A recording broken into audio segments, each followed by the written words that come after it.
बड़े भैया, ये अपने घर जाना चाहती है। जाना भी चाहिए, 4-5 महीने हो गए, मायके की याद भी आती होगी इसे। और अर्जुन, तुम्हारे ससुर जी तुम्हें कई बार बुला चुके हैं, तुम भी कुछ दिनों के लिए हो आओ, तुम्हारा मन भी बहल जाएगा। अगर ये वापस लौटने के लिए जा रही होती तो मैं जरूर जाता, मगर ये तो हमेशा के लिए इस घर से जा रही है। कैसी बातें कर रहे हो?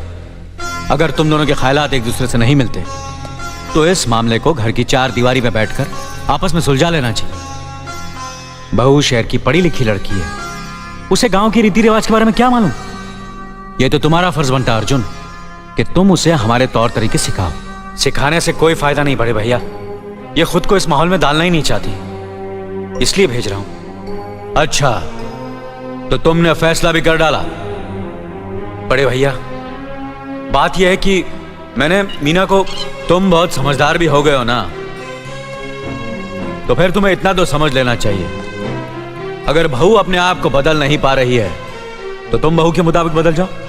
आखिर वो तुम्हारी पत्नी है, उसका साथ देना तुम्हारा धर्म है। तुम्हारे भरोसे ही तो उसने अपनी सारी जिंदगी सौंप दी तुम्हें।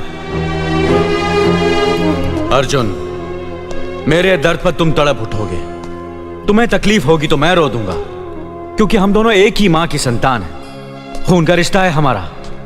मगर पत्नी का नाता उससे कहीं ज्यादा गहरा होता है, क्योंकि वो पराये घर से आकर अपनों से कहीं ज्यादा अपनी हो जाती है, परछाई बन जाती है हमारी।